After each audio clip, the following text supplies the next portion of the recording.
Assalamualaikum warahmatullahi wabarakatuh. Apa kabar teman-teman semua?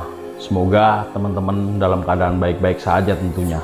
Semoga teman-teman dilimpahkan rezeki dan diberi kesehatan selalu. Untuk teman-teman jangan lupa like, komen, subscribe, dan tekan tombol loncengnya. Kembali lagi dengan kami, Sultan Prabu, dalam segmen Cerita Mistis Pendakian. Petaka di Gunung Sawal.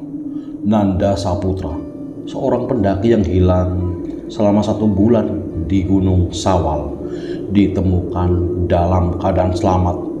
Begitulah judul dari sebuah halaman koran ternama di Jawa Barat. Di halaman itu tertera gambarku sedang berbaring ditandu oleh beberapa orang tim penyelamat.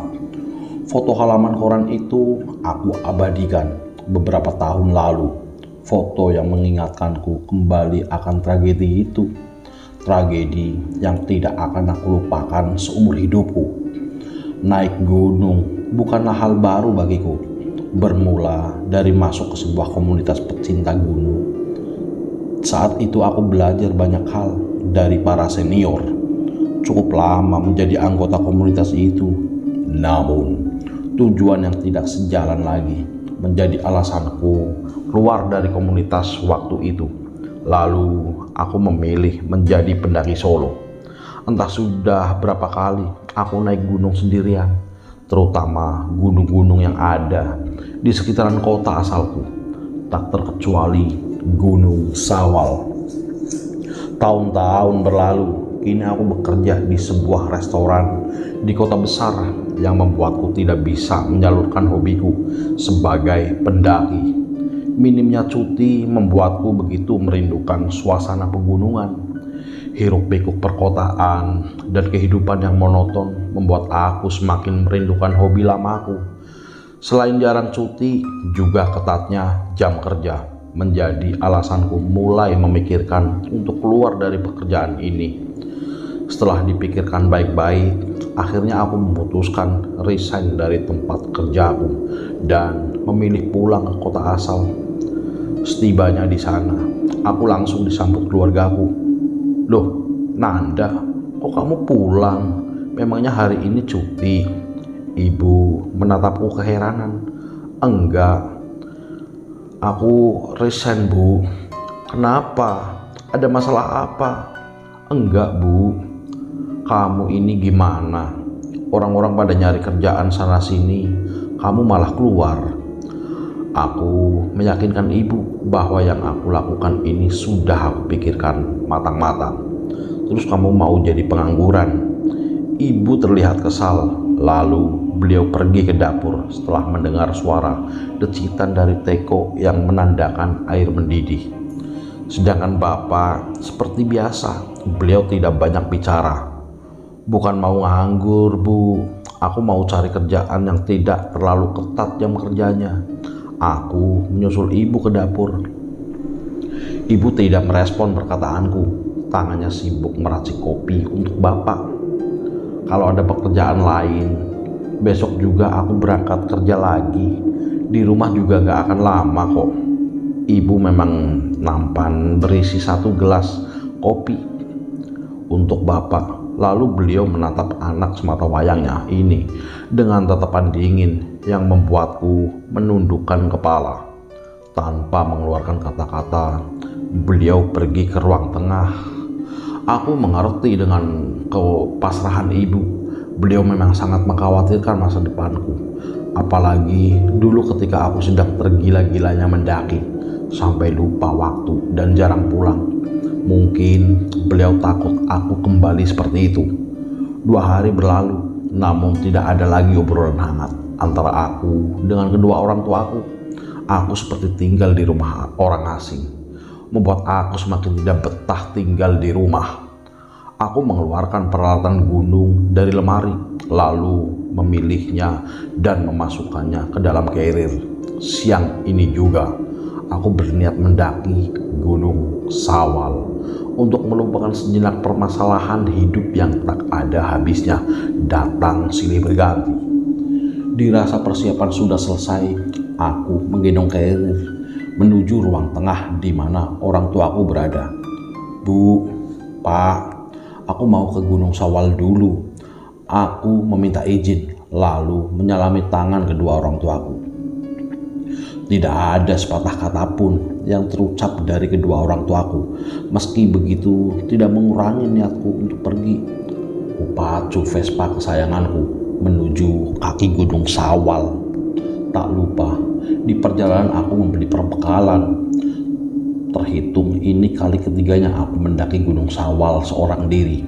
Mungkin kebanyakan pendaki lain memilih naik via Cihaur Beauty. Berbeda denganku yang punya jalur sendiri yang bisa dibilang bukan jalur favorit. Bahkan mungkin tidak banyak yang tahu. Aku sendiri tahu jalur ini dari warga yang tinggal di sana, di kaki Gunung Sawal. Aku mulai memasuki sebuah kampung di kaki Gunung Sawal. Sesampainya di sana aku titipkan Vespa biruku di halaman rumah warga. Setelah mengecek perlengkapan dan berdoa, aku menggerakkan kaki selangkah demi selangkah menuju puncak Gunung Sawal. Hijaunya dedaunan juga luasnya perkebunan warga menyambutku. Sesekali aku menghirup udara dalam-dalam, menikmati angin segar pegunungan yang tidak aku temukan saat aku tinggal di perkotaan. Burung-burung terdengar berkicau riang, seolah menyambut kedatanganku, membuatku semakin bersemangat untuk sampai ke puncak. Kini jalur mulai memasuki jalan setapak yang mulai tersamarkan oleh ilalang. Mungkin karena jarang ada orang yang lewat jalur ini. Meski begitu, aku masih hafal betul jalur ini. Tak sedikit pun aku merasa ragu untuk terus melangkah, mengikuti insting dan sisa jalan setapak yang masih terlihat. 2 jam berlalu, rasa lelah mulai aku rasakan. Tetes demi tetes keringat keluar membasahi sweaterku. Namun, tempat yang aku targetkan untuk istirahat belum juga nampak. Semangat yang membara beberapa saat lalu kini mulai terkikis. Kini timbul pertanyaan dalam benakku. Apa ini jalurnya benar? Biar bagaimanapun aku sudah lama tidak menginjakan kaki di sini. Rasa was-was mulai menghantui. Meskipun sekuat hati aku mencoba meyakinkan diri untuk terus berjalan mengikuti jalur ini. Tak berapa lama, tiba-tiba langit mendung, seperti ingin melengkapi perasaanku yang kini mulai merasa resah dan khawatir akan jalur yang aku lalui ini. Benar-benar hal yang tidak aku duga, karena saat berangkat tadi cuaca sangat cerah. Begitupun angin yang mulai tak bersahabat. Hembusannya semakin kencang, membuatku sesekali berpegangan pada pohon yang untuk menyeimbangkan tubuh.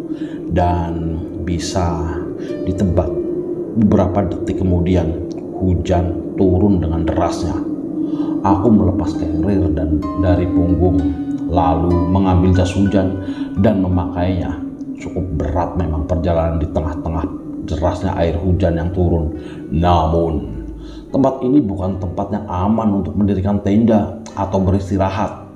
Mau tidak mau, aku kembali berjalan dengan susah payah. Saat sedang berjibaku dengan jalan yang licin, aku mendengar suara gemuruh dari atas, disusul kerikil berjatuhan ke arahku. Longsor. Tanpa pikir panjang, aku lari tanpa arah menghindari longsoran tanah dari atas. Naas, kakiku tersandung akar pohon, tubuhku jatuh dan terguling beberapa kali. Carrierku terlepas dan brak. Dengan keras tubuhku menghantam batang pohon.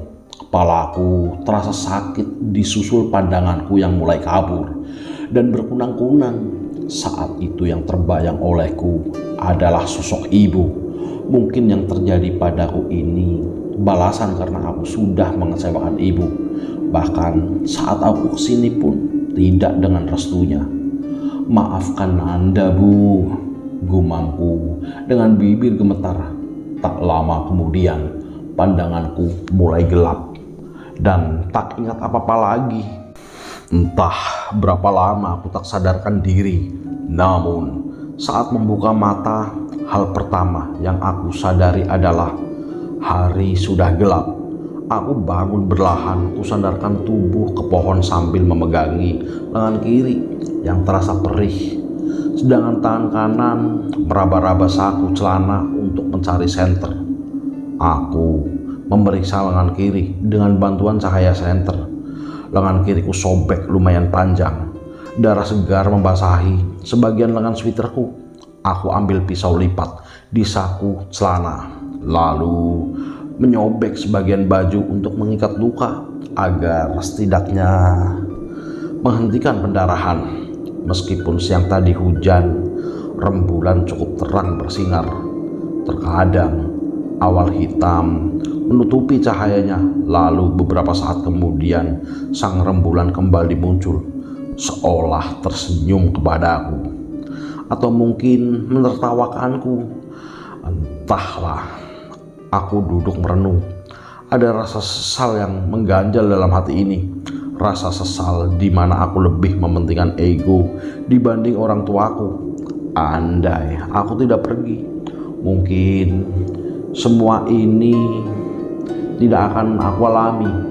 Sial, kenapa jadi seperti ini? Tidak ada gunanya larut dalam penyesalan.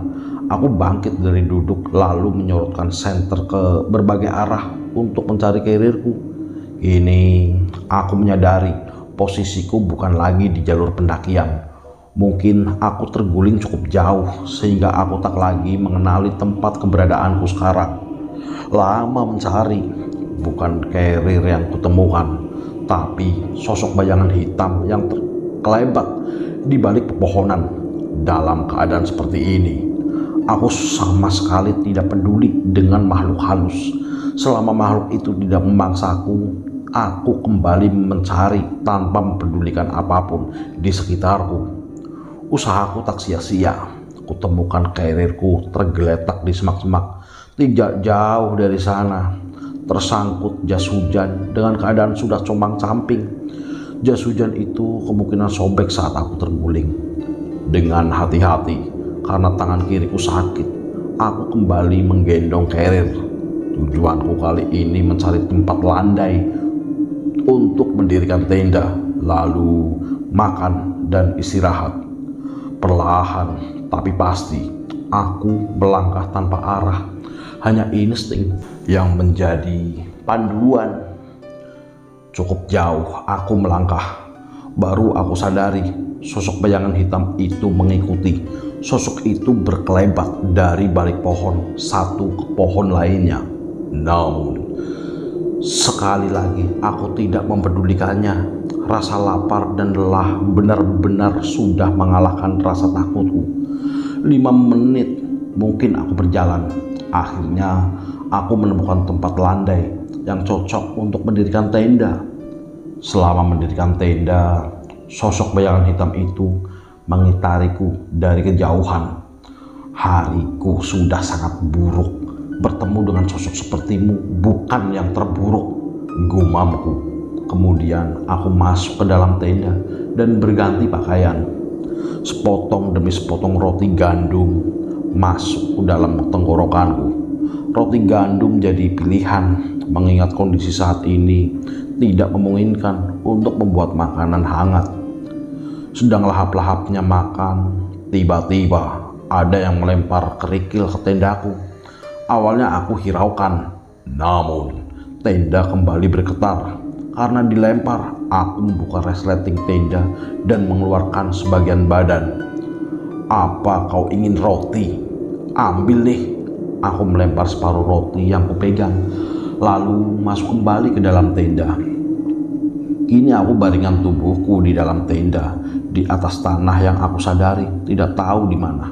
Mataku tak langsung terpejam, pikiranku melayang, memikirkan banyak hal. Apa aku akan mati di sini? Apa ibu tahu aku tersesat? Apa mereka akan mencariku? Setetes air keluar dari ekor mataku, lalu jatuh menyusuri pipi. Entah kenapa, saat ini aku benar-benar merindukan suara ibu atau bapak atau siapapun yang aku kenal. Perasaan sedih, pilu menghilang seiring mata terpejam, tertidur karena sudah terlalu lelah. Entah jam berapa semalam aku tertidur hingga aku terbangun sekitar jam 9 pagi. Keadaan di luar tenda cukup cerah untuk menyalakan api juga membakar semangat kembali. Aku duduk menghadapi api yang kunyalakan di tumpukan ranting kering. Pakaian yang basah aku jemur dekat api agar cepat kering. Semangkuk mie instan tersaji dan aku langsung melahapnya tak tersisa. Perasaan pilu semalam kini sudah hilang, berganti dengan rasa ingin bertahan hidup yang kembali muncul dan meluap-luap. Dirasa perut sudah kenyang, pakaian yang basah juga sudah lumayan kering. Aku berkemas untuk pergi mencari jalan keluar dari hutan gunung ini. Seandainya aku mati di sini, aku tidak ingin mati sebagai pecundang, teriakku. Kemudian aku melangkah mengikuti naluri dan insting. 2 jam lebih aku berjalan menyusuri hutan. Mungkin karena goncangan, lengan kiriku kembali mengeluarkan darah. Aku memetik daun dari semak-semak, entah apa nama daunnya. Namun, aku tahu betul dari bentuknya kalau daun ini bisa mengobati luka, seperti yang diajarkan saat aku masih di komunitas. Daun itu aku cacah dan diberi sedikit air. Gigiku gemelutuk menahan rasa perih saat cacahan daun itu aku balurkan pada luka di lengan kiri. Lalu aku kembali mengikat lukanya. Aku kembali melanjutkan perjalanan. Beberapa kali aku duduk di akar pohon besar sekedar istirahat dan minum air. Beruntung tadi aku menemukan air bersih yang menggenang. Kini aku tidak khawatir kehabisan air minum. Aku menghentikan langkahku setelah melihat ada bekas orang mendirikan tenda. Di sana juga ada arang yang masih sedikit mengepul, menandakan belum lama ada orang di sana. Tapi bukannya ini roti yang semalam aku lempar? Sialan, roti keparat, roti sialan. Aku berteriak sejadi-jadinya, mengetahui kenyataan bahwa aku berjalan berjam-jam ternyata hanya berputar dan kembali ke tempat semula. Rasa optimis masih tersisa sedikit dalam diriku. Aku kembali mencoba pergi dari tempat itu ke arah yang berbeda. Aku terus berjalan di antara pepohonan. Rimbunnya hutan membuat sinar matahari tidak tembus sampai ke tanah. Hanya sinar-sinar kecil yang berhasil menerobos melalui celah-celah daun. Waktu sudah memasuki sore hari. Aku bersyukur tidak kembali berputar arah. Hanya saja sejauh mata memandang aku melihat ujung dari hutan ini. Aku jatuhkan carrier, kuambil sebungkus roti. Roti gandum adalah makanan wajibku saat naik gunung. Selain mengandung serat dan protein tinggi, roti juga lebih simpel dimakan karena tidak perlu dimasak. Hari sudah mulai gelap, sedangkan aku masih belum menemukan tanda-tanda aku akan keluar dari hutan ini. Tiba-tiba ada sesuatu yang mendorongku dari belakang, membuatku tersentak kaget. Siapa itu? Aku mengarahkan senter ke sana sini. Sialan, kau lagi. Ternyata sosok bayangan hitam itu mengikutiku sampai ke sini. Seperti kemarin, sosok itu berlarian di balik pepohonan. Pergi sana, aku tidak ingin berurusan denganmu. Aku coba menggertak dengan harapan sosok itu tidak mengganggu lagi. Brak! Sesuatu tak terlihat menghantam perut hingga aku terpental ke belakang. Kini aku mulai merasa takut. Sosok itu tidak sedang mengajak main. Dia mencoba mencelakaiku. Sini, ayo tunjukkan wujudmu. Kita bertarung secara jantan. Aku mengambil batang kayu, mencoba tidak menunjukkan rasa takutku. Brak! Lagi-lagi perutku seperti ditendang dengan keras. Darah segar menetes keluar dari hidungku. Kini aku benar-benar merasa takut dan putus asa. melawan sosok yang tak terlihat adalah sesuatu hal yang mustahil. Satu-satunya pilihan, aku harus berlari menyelamatkan diri. Aku berlari tanpa menengok ke belakang lagi. Entah berapa kali aku terjatuh karena tersandung akar pohon. Yang jelas saat ini aku sudah benar-benar putus asa. Seandainya aku harus mati di sini, setidaknya biarkan jasadku ditemukan orang lain dan dikuburkan dengan layak. Maafin Nanda, Bu, Pak, aku masih sering membuat kalian kecewa, membuat kalian marah. Walau begitu, aku sangat menyayangi kalian. Maaf, Nanda belum bisa membalas budi untuk kalian. Aku sungguh ingin melihat kalian. Di tengah-tengah keputusasaan, dari kejauhan aku melihat secercah cahaya api. Aku berlari menuju cahaya itu, berharap di sana ada manusia. Setibanya di tempat itu, aku langsung berlutut karena kakiku lemas. Kulihat 2 tenda berdiri, 3 orang duduk mengitari api unggun. Alhamdulillah, terima kasih ya Allah, ucapku spontan dengan nafas terengah-engah. Apa kalian tim penyelamat? Sambil mengatur nafas, aku bertanya kepada orang-orang yang sedang duduk itu. Mereka bengong karena masih terkejut dengan kedatanganku. Lalu mereka saling pandangan. Satu orang yang berambut gondrong menghampiriku. Dia mengeluarkan tangannya, membantuku berdiri, lalu menggendongku mendekati api unggun. Duduk dulu bro, tarik nafas, ucap si gondrong. Lalu dia membantuku melepaskan carrier dari punggungku. Nih, diminum. Orang yang duduk di sebelah kanan berkulit sawo matang, berambut ikal, menuangkan air hangat kemudian menyodorkan kepadaku. Aku meneguk air yang diberikannya. Nafasku mulai teratur, lututku perlahan mulai pulih. Sementara itu, orang yang duduk di tengah berkulit putih, rambut pendek itu memberikan selendangnya. Mungkin karena melihat hidungku keluar darah, selendang itu diberikan agar aku mengelap wajahku. Sudah tenang? Si gondrong bertanya. Sambil mengelap wajah, aku mengangguk. Jadi, apa yang terjadi sama lo? Tanya dia lagi. Posisi kami duduk melingkari api unggun. Kutatap mereka. Kini baru aku sadari, mereka ini masih muda, seumuran denganku. Umur mereka kisaran 20 tahunan. Kutarik nafas dalam-dalam, kemudian membuangnya secara perlahan. Lalu aku mulai menceritakan kejadian demi kejadian yang aku alami, dari mulai longsor sampai dihajar makhluk tak kasat mata. Mereka dengan antusias mendengarkan ceritaku sampai selesai. Yang penting sekarang lu selamat bro, tutur si rambut ikal. Oh iya, nama gua Dri, sambungnya. Kemudian dia mengeluarkan tangannya ngajak bersalaman. Namaku Nanda Saputra, sambutku.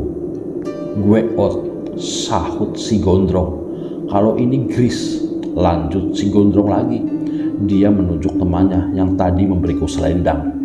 Cukup aneh memang nama mereka. Namun saat ini aku tidak mempedulikannya. Bertemu dengan mereka saja aku sudah sangat bersyukur. Thanks buat selendangnya. Aku mengembalikan selendang itu, sedangkan dia membalasnya hanya dengan tersenyum.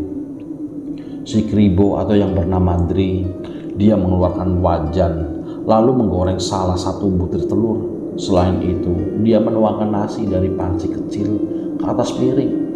Telur goreng tadi ditaruhnya di atas nasi. Makan bro, gak usah sungkan sama kita mah, ucapnya, seraya menyodorkan piring berisi nasi dan telur ceplok. Sedangkan yang lain seakan mengiyakan ucapan Dri. Makasih banget nih, dari kemarin emang belum makan nasi, ucapku lirih. Santai aja, makan yang banyak biar tenaga lu pulih, sahut si Ot.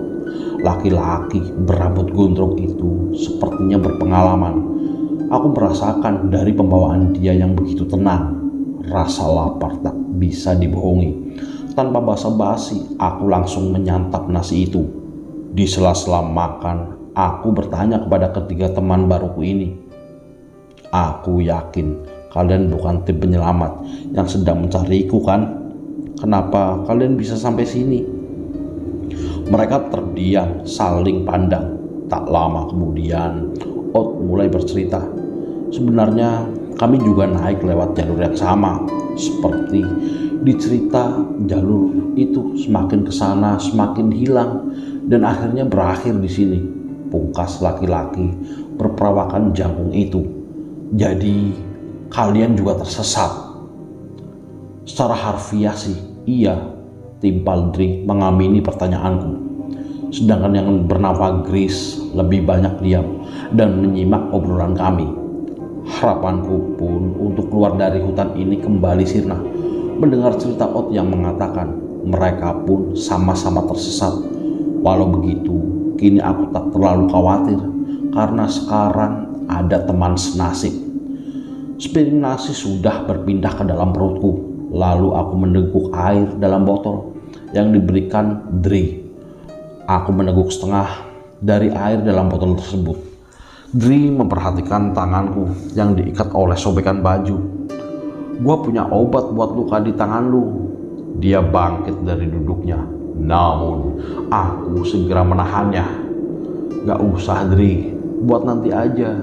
Tanganku sudah aku obati pakai dedaunan. Wah, anak mapala ya?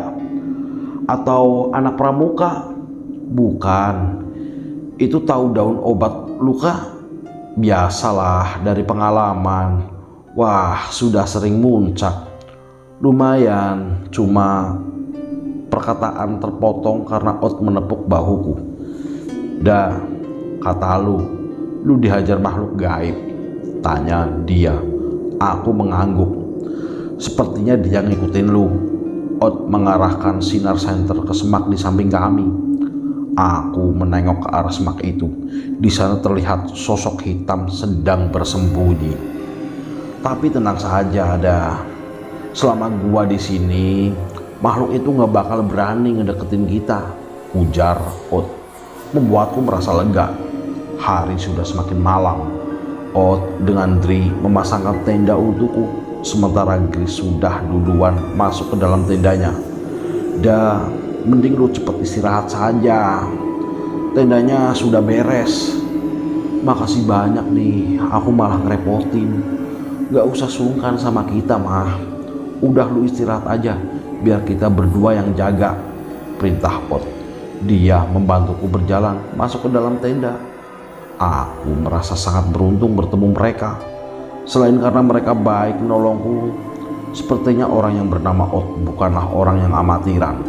Itu membuatku merasa tenang dan kembali optimis untuk keluar dari hutan ini.